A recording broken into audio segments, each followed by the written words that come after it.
በስመ አብ ወወልድ ወመንፈስ ቅዱስ አሐዱ አምላክ አሜን።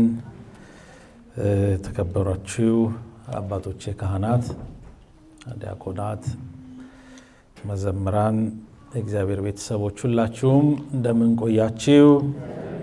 እንደምን ሰነበታችሁ?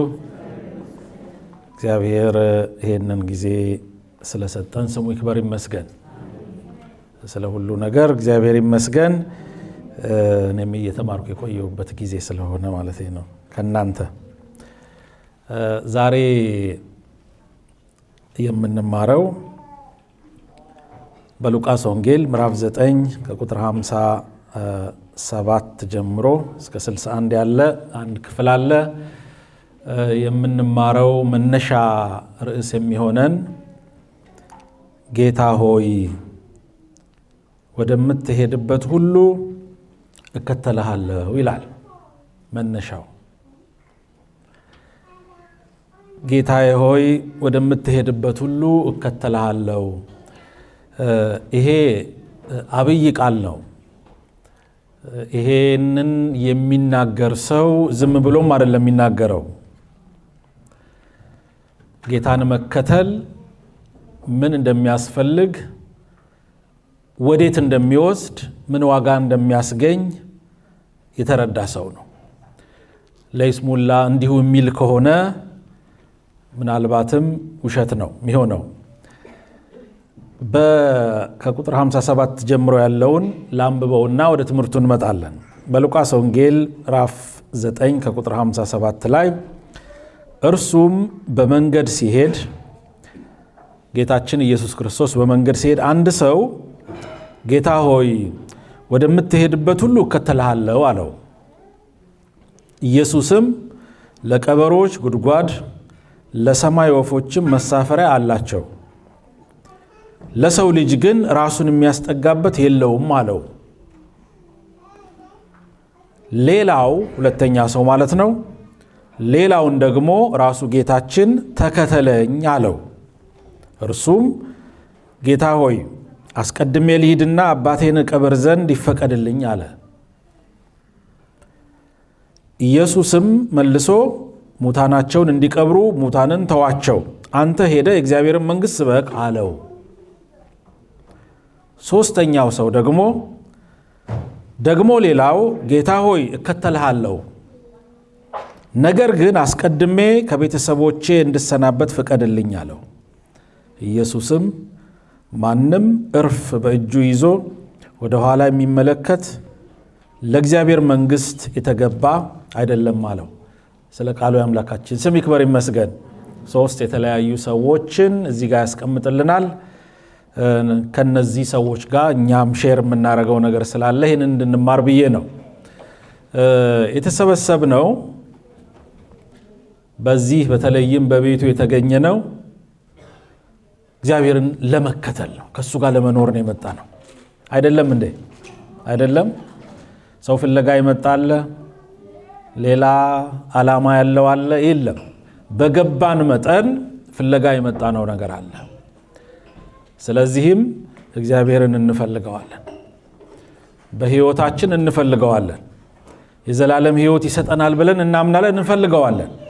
ችግሮቻችንን ይፈታልናል ብለን እናምናለን፣ እንፈልገዋለን። ከኛ በላይ የሆነ ነገር አለብንና ያንን እንዲፈታልን፣ እንዲያግዘን፣ እንዳይለየን እግዚአብሔርን እንፈልገዋለን። ዕውቀታችን ውስን ስለሆነ፣ ሀብታችን ውስን ስለሆነ፣ ቢኖረንም ብዙ ነገር ቢኖረንም ባለን ነገር ሁሉ ማድረግ ስለማንችል ሁሉ ያለውን እግዚአብሔርን እንፈልገዋለን። እግዚአብሔርን ሁሉ ይፈልገዋል። እንኳን እኛ ፍጥረታት ሁሉ ይፈልጉታል። አራዊት ይፈልጉታል። ሁሉ እሱን ተስፋ ያደርጋሉ። እግዚአብሔርን ተስፋ ሳያደርግ የሚኖር ፍጡር ከንቱ የሆነ ፍጡር ነው። ስለዚህ በገባን መጠን አምላካችንን እንፈልገዋለን። ታዲያ እኛ እንፈልገዋለን፣ እሱም ይፈልገናል። እግዚአብሔር ሰውን ፍለጋ ወደዚህ ዓለም ሥጋ ለብሶ እንደመጣ መጽሐፍ ቅዱስ ይነግረናል። መድኃኒት ዓለም ኢየሱስ ክርስቶስ ወደዚህ ዓለም የመጣው ሰውን ፍለጋ ነው። ያ ሰው የተባለው አዳም፣ የመጀመሪያው የእኛ ተወካይ አዳም ጠፍቶ ስለነበረ፣ ተባሮ ስለነበረ፣ ክብሩን አጥቶ ስለነበረ፣ ክብሩን አጥቶ የነበረውን አዳም ፍለጋ አምላክ ሰው ሆኖ ከወላዲተ አምላክ ከድንግል ማርያም ተወልዶ ወደዚህ ዓለም መጣ። እኛም መስሎ ያየነው፣ እኛም መስሎ ወደ ዓለም ላይ መጥቶ የተመላለሰው ሰውን ፍለጋ ነው። አንድ የጠፋበት ትልቅ ነገር ሰው ነው የጠፋበት። ሰውን ፍለጋ ሰው ሆነ።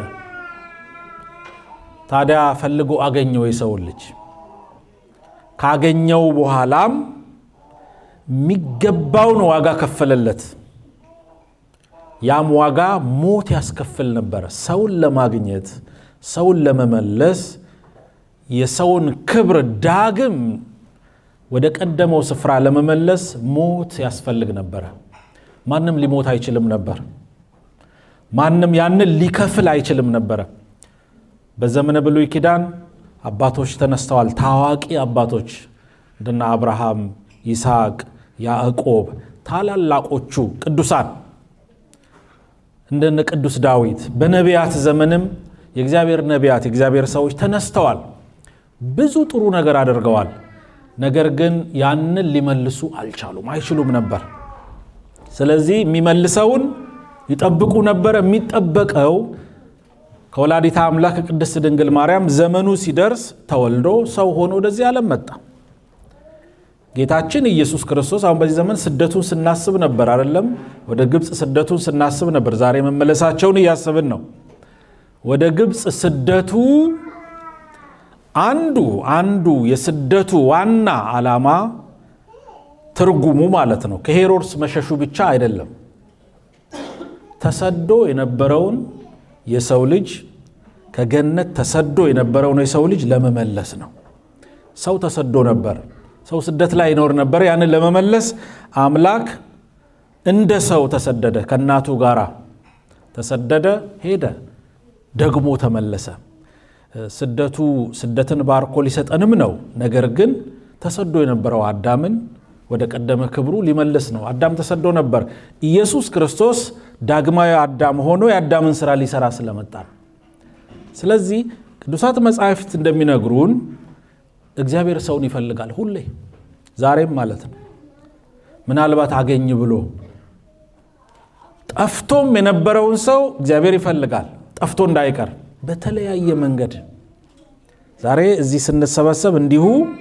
አይደለም የተሰበሰብነው እግዚአብሔር ስለሚፈልገን ነው እንደሚፈልገን ደግሞ ሊነግረን ነው እንደሚወደን እንደሚፈልገን እንደማይተወን ሊነግረን ነው ሁላችንንም ስለዚህ በዚህ ቦታ ላይ እንደ ምሳሌ የቀረበው የሶስት ሰዎች ምሳሌ ነው ሰው ምን ያክል አስቸጋሪ ፍጡር እንደሆነ በዓለም ላይ እግዚአብሔርን ተከትሎ ለመኖር በጣም የሚቸገር መሆኑን የሚያሳዩን ነገሮች ናቸው ጌታችን በመንገድ ላይ ሲሄድ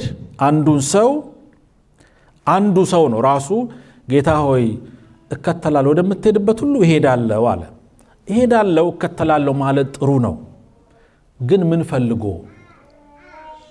ፈልጎ የሚለው ጥያቄ ስላለ ጌታችን መልስ መልሶለታል ያለው ምንድነው ለቀበሮች ጉድጓድ ለሰማይ ወፎች መሳፈሪያ አላቸው ለሰው ልጅ ግን ራሱን የሚያስጠጋበት መኖሪያ የለውም የሰው ልጅ የተባለው ኢየሱስ ክርስቶስ መድኃኒታችን ራሱ ነው ራሱን የሚያስጠጋበት ቦታ የለውም ብሎ ነገረው አሁን እዚህ ውስጥ የሰው ልጅ ኢየሱስ ክርስቶስ ሰው ሆኖ 33 ዘመን እንደዚህ በምድር ላይ በሚኖር ጊዜ ቤተ መንግስት አልሰራም ቤት አልሰራም ቦታዬ ይሄ ነው ስፍራዬ ይሄ ነው ኑ እዚህ ቦታ ብሎ አያውቅም ሌሊት በደብረ ዘይት ተራራ ሲጸልይ ያድራል ቀን ደግሞ ደቀ መዛሙርቱን ያስተምራል ሌሊትም ቀንም አይለዩትም አብረው ይሆናል ዓላማው እሱ አልነበረምና ስለዚህ ለዚህ ሰው ሊተላለፍ የተፈለገው መልእክት ምንድነው ያንን ነው መናገር የምፈልገው እከተልሃለሁ ሲል ፈልገው የመጣው ነገር ምንድነው ቁሳዊ ነገር ነው ቁሳዊ ነገር መፈለግ ኃጢያት አይደለም ሚቀድም ነገር ስላለ ነው እግዚአብሔርን እሱን አስቀድመን ልንፈልገው ያስፈልጋል እንጂ ከስጦታው እሱ ይቀድማል አይደለም እንዴ ከሚሰጠን ስጦታ ይልቅ እሱ ይቀድማል ስጦታ አይደለም ለምነው እሱን የሱ መሆን ይቀድማልና አንድ ነገር እንዲሰጠን ከመጠየቅ በላይ እሱን መጠየቅ ከሱ ጋር መኖርን መፈለግ አስፈላጊ እንደሆነ ይነግረናል ቀደም በቅዱስ ወንጌሉ ላይ በቅዳሴ ጊዜ ሲነበብ የነበረው አስቀድማችሁ ጽድቁና መንግስቱን ፈልጉ አስቀድማችሁ ነው የሚለው አስቀድሞ ከእግዚአብሔር ጋር መኖርን ፈልጉ ጽድቁን ፈልጉ ንስሐ ግቡ ወደ እግዚአብሔር ተመለሱ ከእግዚአብሔር ጋር መኖርን ፈልጉ ያ ይቀድማል ነው ሌላው ነገር ደግሞ ይጨመርላችኋል ብሏል ሌላው ምንድነው ቁሳዊ ነገር የቤትም ይሁን መኖሪያም ይሁን ስራም ይሁን ምንም ይሁን ስለሚበላ ስለሚጠጣ ቁሳዊ ስለሆነው ነገር ነው የሚያወራውና ያ ይጨመራል ብሎ ሚቀድመውን ነገር ነገረን ስለዚህ ጌታ ሆይ እከተልሃለሁ ሲል ራሱ ጌታን ፈልጎ ሊመጣ ይገባል እንጂ ጌታ የሚሰጠውን ስጦታ ፈልጎ መምጣት የለበትም ነው መልእክቱ እፈልግሃለሁ እከተልሃለሁ ስንል እሱን ነው የምንፈልገው አስቀድመን ከሱ ጋር መኖር ነው የምንፈልገው ህይወታችን ስለሆነ የሚሰጠን ነገር በምንም የማይለካ ስለሆነ እሱን ፈልገነው ስንመጣ ሌላው ነገር ሊከተል ይችላል ቢኖርም ባይኖርም ከሱ ጋር መኖር ደግሞ ከሁሉም የሚበልጥ መሆኑን ቅዱሳት መጻሕፍት ይነግሩናል ከእግዚአብሔር ጋር በመኖር ሰዎች ያጡት አንዳችም ነገር የለም በመከራ ጊዜም ይጽናናሉ ከነ ቅዱስ ጴጥሮስ ቅዱስ ዮሐንስ ቅዱስ ጳውሎስ ብዙ መከራ ደርሶባቸዋል እስር ቤት ግን ሆነው በአንድ ወቅት ምንድነው ያሉት ታስረው ይዘምሩ ነበር እነ ቅዱስ ጴጥሮስ ታስረው ይዘምሩ ነበር እስር ቤት ሆነው የሚዘምሩት ለምንድነው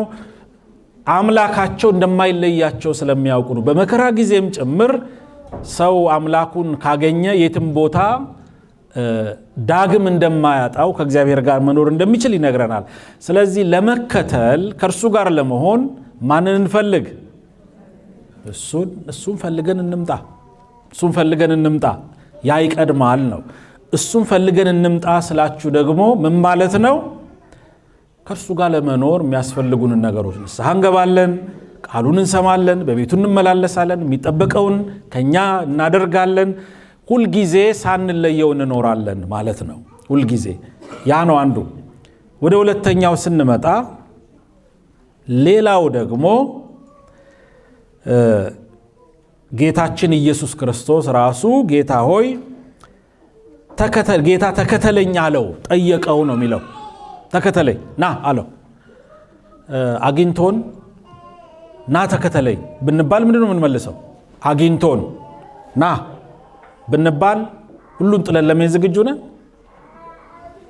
ቆይ ነገር አለ የሆነ ያልተውኩት ነገር አለ የሆነ ነገር አለ ጀርባ ላይ የሆነ ነገር አለ የሆነ መሃል ላይ አግኝቶን ነው ምላችሁ ቢለን የምንመልሰው ነገር ምንድነው ያን ነው የሚነግረው ይሄ ደግሞ ተከተለኝ አለው እርሱ ግን እንዲህ አለ ጌታ ሆይ አስቀድሜ ልሂድና አባቴን እቀብር ዘንድ ይፈቀድልኝ አለው ቀብር አለብኝ አለው አባቱን ሊቀብር ይችላል ሊትራሊ አባቱን መቅበር ኃጢአት አይደለም ነገር ግን ምክንያት ሆነው በዚያ ሰዓት በጥሪው ሰዓት ላይ ያለው ምንድነው ቀብር አለብኝ ነው ያለው ቀብር እግዚአብሔርን ከመከተል ያግዳል መቅበርም እንችላለን መከተልም እንችላለን ጌታ ያለው ምንድነው ሙታናቸውን እንዲቀብሩ ሙታን ተዋቸው አንተ ግን ሄደ እግዚአብሔርን መንግስት ስበክ ሙታንን ለመቅበር ሙታን አሉ አለ የሞተ ሰው የሞተን ሰው አይቀብርም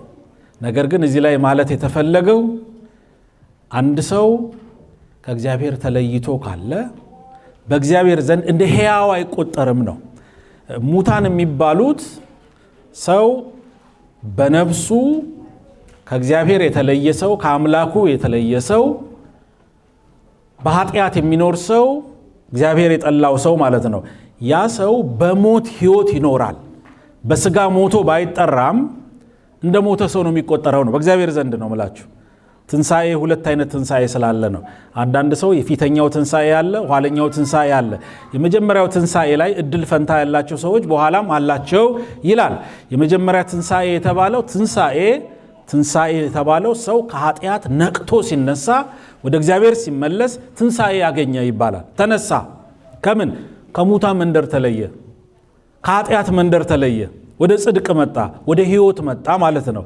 ትንሳኤ አለን ስንል ሰው ሞቶ መነሳት ብቻ ሳይሆን እያለንም ሙታን ሆነን ምንኖርበት ጊዜ አለና የሞተ ሰው ተብሎ በቅዱስ መጽሐፍ ላይ እንደሞተ የሚቆጠር ሰው በኃጢአት የሚኖር ሰው ያልተጠመቀ ሰው ከአምላኩ የራቀ ሰው ንስሐ የማያውቀው ሰው ሁሌ በወንጀል የሚኖር ሰው ሁሉ ጊዜ በክፋት የሚኖር ሰው ከአምላኩ ፍጹም የተለየ ሰው ያ ሰው ልክ እንደሞተ ሰው ነው የሚቆጠረው ለምን ሲሞት ወደ ሞት ይሄዳል በንስሐ ህይወት የሚኖር ሰው ሲሞት እንደገና ወደ ክብር ይሄዳል ነው ስለዚህ እዚህ ላይ ሙታንን ይቀብሩ ዘንድ ሙታን አሉ ማለት የሞተ ስራ አንዳንድ ጊዜ የሞተ ስራ የሚባለው ኃጢአት ነው የሞተን ስራ የሚሰሩ ኃጢአተኞች በምድር ላይ አሉ ነገር ግን ሙታንን ይቀብሩ ዘንድ ሙታን ልክ እንደዛ አይነት ሰዎች አሉ የሞተን ነገር ለመቅበር አሉ በምድር ላይ የሚሰሩ ሰዎች አሉ አንተ ከሙታን ጋር አትቆጠርም ነው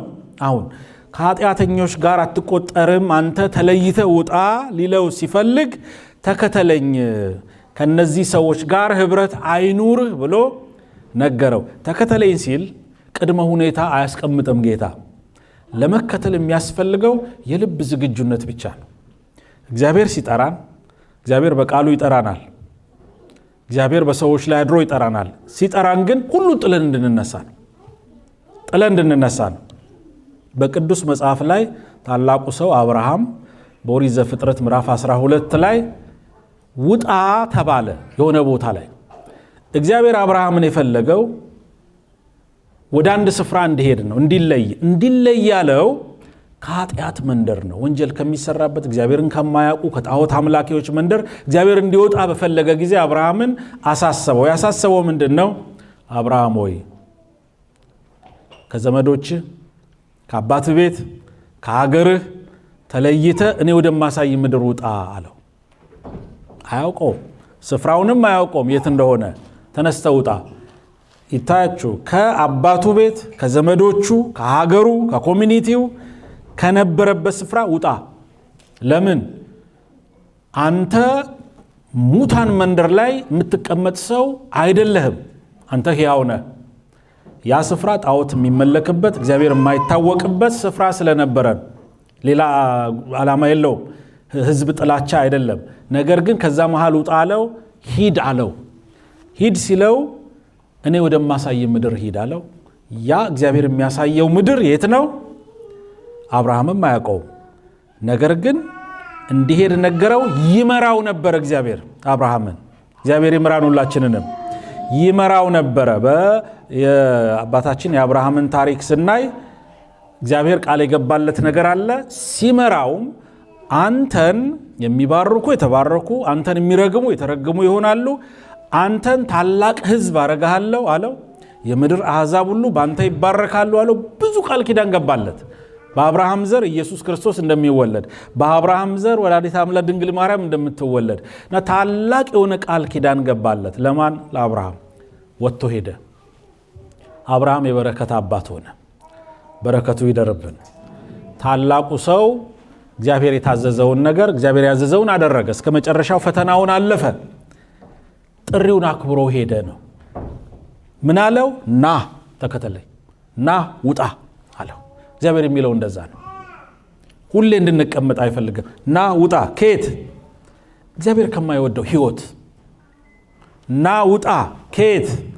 እግዚአብሔር ከማይወዳቸው ሰዎችም መሃል ሊሆን ይችላል። ኃጢአትን እንድንሰራ ከሚያረጉን ነገሮችም ሊሆን ይችላል። ውጣ። እንደዛ ነው የሚለው እግዚአብሔር ሁል ጊዜ። ይሄ የዋዛ ቃል አይደለም፣ እግዚአብሔር ቃል ነው። ውጣ፣ ናውጣ አለው።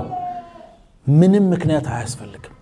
ከኃጢአት መንደር ለመውጣት፣ ንስሐ ለመግባት፣ ለመመለስ ምንም ምክንያት አያስፈልግም። እግዚአብሔር ከተናገረ ተናገረ። እሱ ከኛ በላይ ስለኛ ያውቃል። ከኛ በላይ ስለኛ ያውቃል። ስለዚህም ውጡ አለ። መውጣት ያስፈልጋል። የዚህ ሰው ማነቆ ምንድነው? ስራ አለብኝ ነው። ለምንድነው? ኃጢአትን የመስራት እቅድ ሊኖረው ይችላል። የሆነ እቅድ ይዟል። ወይ ፍርድ ቤት አለበት፣ ወይንም ደግሞ በዓለም ላይ የቀጠረው ነገር ይኖራል። ወንጀል ለመስራትም ኃጢአት ለመስራትም እቅድ ሊኖረው ይችላል የሰው ልጅ። የዛን አይነት ሰው ይመስላል ይሄ። ነገር ግን ምክንያት አልባ አደረገው ይላል አምላካችን። ክብር ምስጋና ለእርሱ ይሁን። እርሱ ጠራውና ምክንያትም እንደማያስፈልግ ነገረው። ወደ ሶስተኛው ስንመጣ ሶስተኛው ሰው ደግሞ ሌላው ጌታ ሆይ እከተልሃለሁ አለ። እከተልሃለሁ አለ። ነገር ግን አለ። ነገር ግን በአማርኛው ምንድነው? ቅድመ ሁኔታ አለኝ ለመከተል ማለት ነው። አስቀድሜ ቤተሰቦቼን መሰናበት አለብኝ አለ። ይፈቀድልኝ አለ። ምንም ይገጥመው ይመስላችኋል?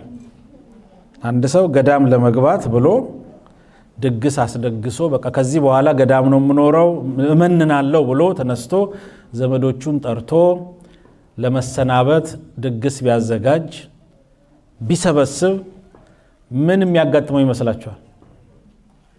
ዘመዶቹ አያለቅሱም? አልቅሰው ልቡን አያባቡትም? ሐሳቡን ሊለውጥ ይችላል። በመሃል ላይ እንዴ አንተ ገና ነህ ሊሉት ይችላሉ። ምን ጎደለ ሊሉት ይችላሉ። እናሟላለን ሊሉት ይችላሉ። ትላንት ያላሉትን ነገር በሙሉ እናሟላለን አትሂድ ከኛ ሊሉት ይችላሉ። ሰዎች ዓለማውያን ናቸው። ሰዎች እንዲለዩ ስለማንፈልግ ስለዚህም የዚህ ሰው ሐሳብ ምናልባት ሊሻር ይችላል። እንደው ንስሐ ለመግባት ባጭሩ ስጋው ደሙ ለመቀበል ማንን ነው የምናማክረው? አንዳንዶች ገና ናችሁ የሚሏችሁ አሉ አይደል? ትንሽ ቆዩ ገና የተባለው ምን እንደሆነም አይታወቅም። ምኑ ነው ገና? ወጣት ነሽ ነው ወይስ ምንድነው ገና? አይታወቅም። ወጣት አይሞትም እንዴ? አይጠራም እንዴ? ይጠራል። ወጣትም ይጠራል። መቼ እንደምንሄድ አናውቅም ነው። ከዚህ ሰከንድ ከዚህ ደቂቃ በኋላ ስለኛ ጉዳይ የሚያውቀው እሱ ብቻ ነው፣ እግዚአብሔር ብቻ ነው።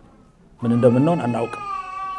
ለዚህ ነው ብዙ እቅድ የማያስፈልገው። ይሄ ሰው ቤተሰቦቼን ልሰናበት አለ። ስንብት ከእግዚአብሔር አያስቀርም። ደህና ዋሉ ማለት ይቻላል። ነገር ግን ብሏል እና ያቺ ነገር ግን ብዙ ምንዛሬ ይኖራታል። ብዙ ቅድመ ሁኔታ ማስቀመጥ ይችላል የሰው ልጅ። ጌታ ምንድነው ያለው? ማንም እርፍ በእጁ ይዞ ወደ ኋላ የሚመለከት ለእግዚአብሔር መንግስት የተገባ አይደለም። እርፍ ይዞ መቼውም ያው እርፍ ምን እንደሆነ ታውቃላችሁ። በሬ ተጠምዶ ሲታረስ አይተናል አይደለም? በአይን ያየን አለን፣ ያረስን ሰዎች እንኖራለን። ያለዚያም ደግሞ በቴሌቪዥንም ልናይ እንችላለን። ዛሬም ኢትዮጵያ ውስጥ በበሬ ይታረሳል። በሬ የሚታረሰው የሚጠመድበት እርፉ ሞፈር ቀንበሩ ማለት ነው። ተጠምዶ ወደፊት ነው ወደ ኋላ ነው? በሬዎቹ እዚህና እዚህ ተጠምደው እርሻው ወዴት ነው? ወደፊት አይደለም እንዴ? ተጠምዶ እርፍ ወደ ኋላ የሚያርስ ሰው አለ እንዴ? በሬው ወደፊት እርሻው ወደ ኋላ ይሆናል እንዴ? አይሆንም። እንደዛ ማለቱ ነው። ይሄ ተቃራኒ ነው። አንድ ሰው አንዴ ከጀመረ በኋላ ፍቀድልኝ ወዲህ ማለት ወደ ኋላ መመለስ ነው። የማይቻል መሆኑን ነው የሚናገረው። አይቻልም ነው። አንድ ጊዜ እከተልሃለሁ ብለህ ከሄድክ ነገር ግን አያስፈልግም። ነገር ግን ቅድመ ሁኔታ አያስፈልግም ነው። ማንም ሰው እዚህ ያለን ሰዎች ንስሐ ለመግባት ምንም ቅድመ ሁኔታ አያስፈልግም። ስራችን አያግደንም፣ ኑሯችን አያግደንም፣ ንግዳችን አያግደንም። ምንም ነገር ውስጥ ብንሆን አያቆመንም። የየዕለት ተግባራችን አያቆመንም። ምክንያቱም በዓለም ላይ ስለምንኖር፣ በዓለም ላይ ስንኖር ብዙ ነገር እኮ ነው የምንሰራው። ሰርተን እንድንኖር እግዚአብሔር ዓለምን ሰጥቶናል። ስለዚህም ቅድመ ሁኔታ አያስፈልግም ነው። ሁል ጊዜ በተጠራን በነቃን ሰዓት ተነስተን መሄድ መጓዝ ብቻ ነው። ስለዚህ ይሄ ምክንያትም አይሰራም ነው። ሶስቱንም ምክንያት አያችሁ አይደለም? የመጀመሪያው ሰው ምክንያት ቁሳቁስ ፍለጋ የመጣ ሰው ይመስላል ሊከተል። ሁለተኛ ሰው ደግሞ ኃጢአት የመስራት እቅድ አለው፣ ንስሐ መግባትም ይፈልጋል። ሁለቱንም ነው። ወደ እግዚአብሔር መመለስም ይፈልጋል። ማለትም ጠዋት በተስኪያ መሄድ ይፈልጋል፣ ከሰዓት ደግሞ እነዛ ሰዎች መሄድም ይፈልጋል። ጠንቋዩም ጋር ሊሆን ይችላል መሄድ ይፈልጋል ማለት ነው። ሶስተኛው ግን ምክንያት አለው። ነገር ግን ዝና ፍለጋም ሊሆን ይችላል። ሁሉ ሰው ይወቅልኝ፣ መከተሌን ሁሉ ሰው ይወቅልኝ፣ የእግዚአብሔር ሰው መሆኔን ሁሉ ሰው ይወቅልኝ፣ አዋጅ አሳውጆ እግዚአብሔርን የሚከተል ይህም ከንቱ ነው። አዋጅ አያስፈልግም። እግዚአብሔርን ስንከተል እሱን ስናውቀው ሌላ አዋጅ አያስፈልግም። በትህትና ፊቱ መቆም መሄድ ብቻ ነው። ሁሉንም ምክንያታቸውን አሳጣና ጌታ ሆይ እከተልሃለሁ ማለት ምን ማለት እንደሆነ አስተማራቸው። ጌታን ለመከተል ጌታችን ኢየሱስ ክርስቶስ በቅዱስ ወንጌል ላይ እንደተናገረው ማንም ሊከተለኝ የሚወድ ቢኖር ራሱን ይካድ፣ መስቀሉንም ተሸክሞ ይከተለኝ። ማንም ሰው የሚወድ ቢኖር መስቀል አለው፣ ጉዞ መስቀል አለው። መስቀል ደግሞ የምንሸከመው የራሳችንን መስቀል ነው። የራሱን መስቀል ተሸክሞ ይከተለኝ አለ። የራሳችን መስቀል መከራ መቀበል አለብን። ጉዞው እንደፈለግን አይደለም። ጉዞው ምን ላልፈው ፈተና አለ፣ ምን ረግጠው ቦታ አለ፣ ምን አሸንፈው ነገር አለ፣ መሄድ ያለብን ቦታ ስላለ ጉዞው እንደፈለግን አይደለም፣ እንደኛ ምኞት አይደለም። ስጋን ማሸነፍ አለብን። የስጋ ምኞት አስቀድመን ማሸነፍ አለብን። ስጋ ምኞት ካሸነፍን በኋላ የዓለምን ምኞት ማሸነፍ አለብን። የዓለምን ምኞት ካሸነፍን በኋላ ሰይጣን ራሱ ሊመጣ ይችላል፣ እናሸንፋለን። እግዚአብሔርን ኃይል አድርገን ፈተናው ቀስ በቀስ እያደገ ይሄዳል። የኛው የቅድስና ደረጃም እያደገ ይሄዳል። መንፈሳዊ ህይወታችንም እያደገ ይሄዳል። ስለዚህም መስቀል መሸከም አስፈላጊ ነው። የራስን መስቀል ራስህን ካድ፣ አስቀድሞ ራሱን ይካድ። ራስን መካድ መተው ማለት በትህትና እግዚአብሔር ፊት መቆም ነው። አምላኩ እግዚአብሔርን መፈለግ ነው። በንጹህ ልብ እግዚአብሔርን መፈለግ ነው። የስጋን ነገር ሳይሆን የእግዚአብሔርን ነገር ማስቀደም ማለት ነውና በዓለም ላይ ስንኖር ማድረግ የሚገባንን ነገር ጌታችን ነገረን። እንዲሁ ባዶ እጅ ጌታን መከተል አይቻልም። ምን ሸክመው የሆነ ነገር ያስፈልጋል፣ ትንሽ ያስፈልገናል። ባዶ እጁን ጦር ሜዳ የሚወጣ ወታደር አለ እንዴ? የለም። ምን ያስፈልገዋል? ዘመናዊ መሳሪያ፣ ጥቃቅን መሳሪያ፣ ጊዜያዊ የሆነ ነገር የሚያስፈልገው፣ በጨለማ ባትሪ ያስፈልገዋል፣ ብዙ መሳሪያ ያስፈልገዋል። ወታደር ተሸክሞ የሚሄደውን ነገር እና ያለ በወገቡ ላይ ትጥቅ ነው። የወታደሩ ትጥቅ ነው። ያለዚያ እጅ መስጠት ማለት ነው። እኛ መንፈሳውያን ወታደሮች ነን። የምንታጠቀው ነገር ያስፈልገናል። የእግዚአብሔር ቃል አንዱ ትጥቃችን ነው። የእግዚአብሔር ቃል በዓለም ሁሉ ስንሄድ ቃሉን ይዘን መጓዝ አለብን። ቃሉ ሁል ጊዜ መስቀሉን ተሸክመን እንጓዛለን። ሁሌ ክርስቲያኖች መሆናችንን የእግዚአብሔር ሰው መሆናችንን ሁሉ ነገራችን ይናገራል። ቤታችን ይናገራል፣ ኑሯችን ይናገራል፣ ስራችን ይናገራል። መስሪያ ቤት ስንሄድ ክርስቲያን መሆናችን ይታወቃል፣ ይናገራል። ሰባኪዎች በሄድን ቁጥር ባለንበት ቦታ ቁጥር በሄድንበት ቦታ ሁሉ የምንደበቅ አይደለንም። በይፋ ፊት ለፊት ላይ ሌላውን የምናስተምር ሰዎች ነን። ወደ ኋላ የምንል አይደለንም። ስለዚህም ክርስቲያን ጌታውን ሲከተል ይዞ መሄድ ያለበትን ነገር ሊያውቅ ይገባል። እከተላለሁ ሲል ምን ማለቱ እንደሆነ አምላኩን ፈልጎ መምጣቱን ማወቅ አለበት ነው። ምክንያቱም አምላካችን መጀመሪያ ላይ ተናግሬያለሁ፣ እኛም ፍለጋ የመጣው ዝም ብሎ አይደለም። ብዙ ዋጋ ተከፍሏል። በእኛ ብዙ ዋጋ የተከፈለብነን። ክብር ምስጋና ለአምላካችን ይሁን። በደሙ የተገዛነን በጣም ብዙ ዋጋ ከፍሏል በእኛ በሰው ልጆች። ያ የተከፈለው ዋጋ ዛሬም ሕያው ነው። አንድ ሰው ታሪክ ልንገራችሁና ትምህርቱን እጨርሳለሁ። አንድ ሰው በጣም የሚወደው እንዲህ አይነት መስቀል ነበረው። ከዚህም የተሻለ የወርቅ መስቀል ነበረው። በወርቅ የተሰራ የተንቆጠቆጠ የሚያምር። አንድ ጊዜ ሌባ ሰረቀበት። ቢፈልግ አጣው። የትም ቦታ ሊያገኘው አልቻለም። ያ የሰረቀው ሌባ ደግሞ ሄዶ የሆነ ቦታ ላይ ሸጦታል። ሸጦት ገንዘቡን ወስዶ ሄዷል። ታዲያ ምናልባት አገኝ ብሎ ሄደ። የሚሸጡ ቦታዎች ላይ ሲሄድ የራሱ መስቀል ተንጠልጥላ አገኛት። ትሸጣለች።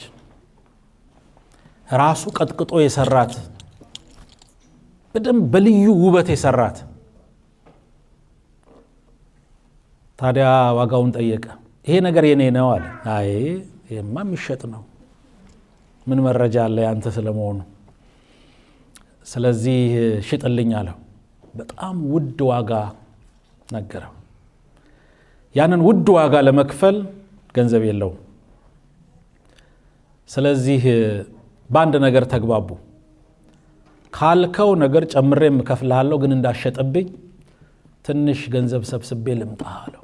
ልሽጥ፣ እንዳሸጥብኝ አደራ። ችግር የለም። ቀነ ገደብ ሰጠው። እስከዛ ድረስ ይሄ ሰው ገንዘብ ፍለጋ ሄደ። መስራት ጀመረ።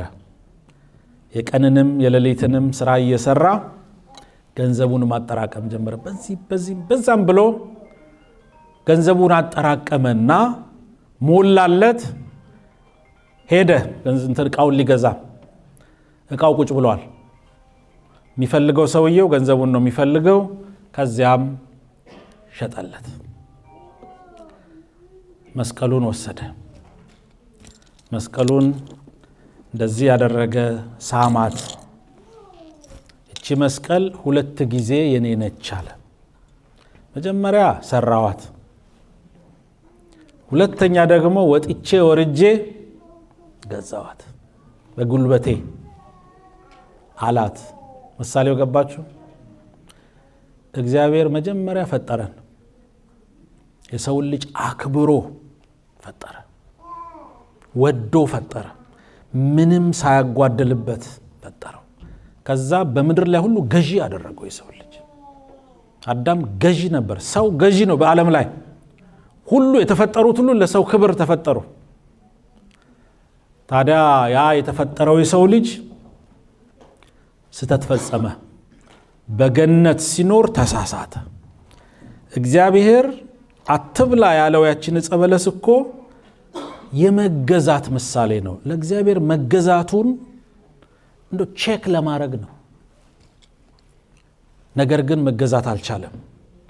ያ ተባሮ የነበረው ወድቆ የነበረው ሰይጣን በሔዋን በኩል መጣ። እንዴት እንደተሳሳተ ይህን ታሪክ እናውቀዋለን። በኦሪት ዘፍጥረት ምዕራፍ 3 ላይ ወደቁ። ሁለቱም ከክብር ጎደሉ። ምን ሆኑ? ራቁታቸውን ከገነት ወጡ። ሄዱ፣ ተባረሩ፣ ከገነት ወጡ። እግዚአብሔር ፍለጋ መጣ። አዳም አዳም የት ነው ያለኸው ሲለው ራቁቴን ስለሆንኩ ፈራው አለ። ራቁትህም መሆን ማን ነገረ? አትብላ ከተባለው ነገር በላህን? አዎ በላሁ። የሰጠኸኝ ያቺ ሴት ሰጠችኝ አለ። ትላንት አካሌ ያላት ያቺን ሴት አሁን ደግሞ ወነጀላት። ከዛ በኋላ ነፋስ ገባ። ባልና ሚስት መሃል ነፋስ ገባ። እስከ ዛሬ ድረስ ያ ነፋስ አለ። እስከ ዛሬ አለ ነፋሱ። ነፋሱን የሚያስወግድ አምላክ ሰው ሆኖ መጥቷል። ግን ነፋሱ አለ። ያ የዛን ጊዜ የሆነው ነገር አዳምና ሔዋን አንዳቸው በአንዳቸው ቅሬታ ገባ። ከዛን ጊዜ በኋላ ባልና ሚስት መሃል ችግር አለ። በዘመነ ብሉይ ኪዳን ችግር አለ፣ ዛሬም አለ። ታዲያ መድኃኒታችን ኢየሱስ ክርስቶስ እንዴት መጣ ስንል ያንን የጠፋውን አዳም የወደቀውን አዳም ድጋሜ ሊገዛው መጣ። ገዝቶ ገንዘቡ ሊያረጋው መጣ ማለት ነው። በምን ገዛው? በገዛ ደሙ። ይሄ ደግሞ ሞት የሚጠይቅ ነበር። ይሄ ደግሞ አዳምን ማግኘት፣ ይሄናውን ሰው ዳግም መመለስ ሞት ይጠይቅ ነበረ። ያንን ሞት ነው የሞተው። ያንን ሞት ሊሞት መጣ። ያንን የመስቀል ጉዞ ተጓዘ። መከራ አየ። መገረፍ በሚገባው አዳም ፋንታ ጌታ ተገረፈ።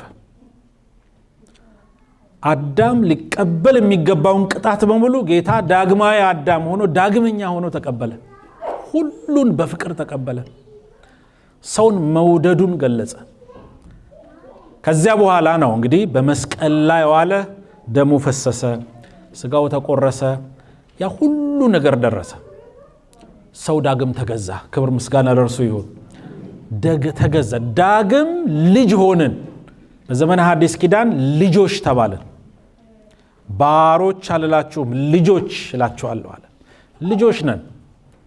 የእግዚአብሔር ልጅ የመባል ስልጣን አገኘን። ትልቁ ስልጣን። እግዚአብሔር ልጅ ከመባል በላይ ስልጣን የለም። ልጅነትን አገኘን። በ40 በ80 ቀን ተጠምቀን ልጅነትን አገኘን እና የእግዚአብሔር ልጆች ነን እኛ።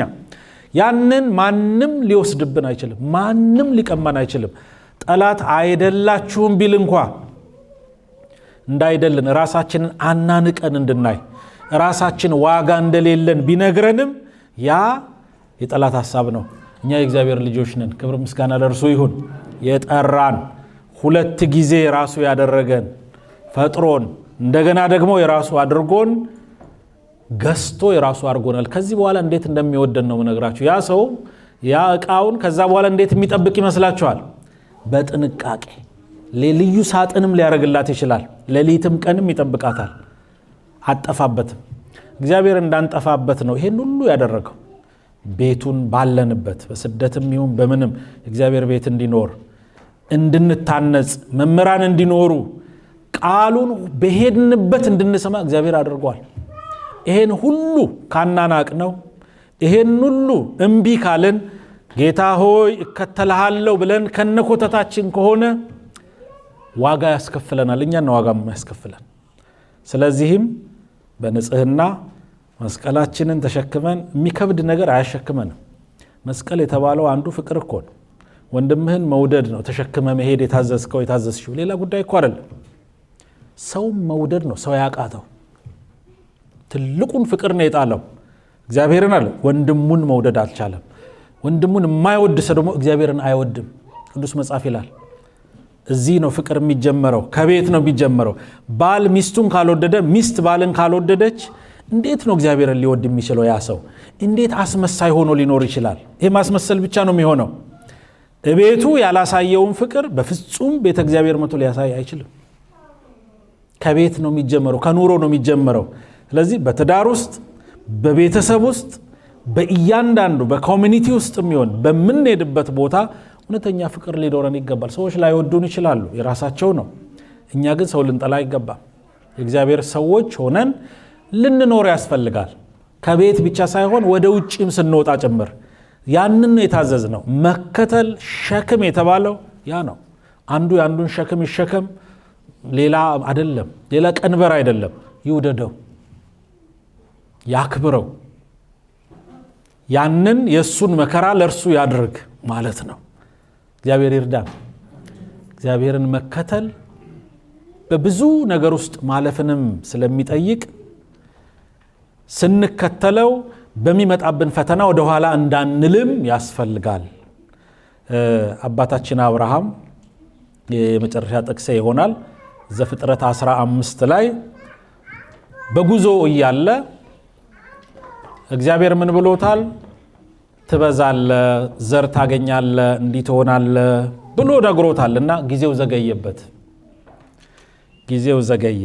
ሐሳቡ ሲደበላለቅ ዘፍጥረት 15 ላይ ነው። እግዚአብሔር ምን አለው?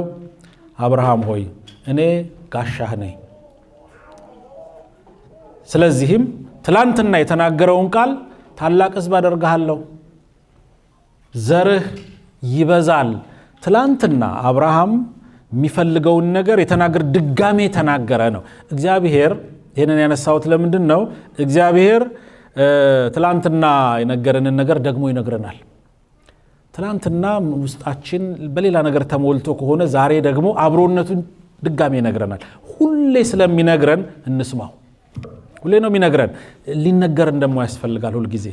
ይሄ በዓለም ላይ ያለው ነገር አእምሯችንን ልክ ዳር ላይ እንደተዘራው ዘሩን እየነጠቀ ስለሚወስድብን እንዳይወሰድብን ሁሌ ቃሉን ልንሰማ ያስፈልጋል በሄድንበት ሁሉ። ስለዚህም እግዚአብሔርን ለመከተል ከእርሱ ጋር ለመሆን ከእርሱ ጋር ለመኖር ተጠርተናል። አሁንም አብረን ያለ ነው። እግዚአብሔር ፍጻሜያችንን ያሳምር። ንስሐ ያልገቡት ለንስሐ ያብቃልን። ቅዱስ ሥጋው ክቡር ደሙን ያልተቀበሉትን እንዲቀበሉ ያደርግልን። ሁላችን ፍጻሜያችንን ያሳምርልን። ትምህርቱ ይዘህ ላይ ይበቃናል።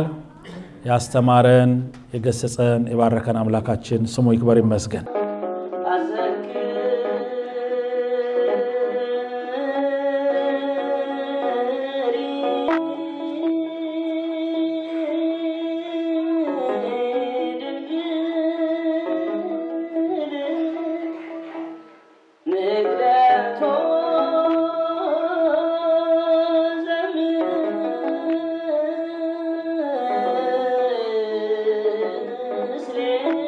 Yeah.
በረከቷ ይደርብን።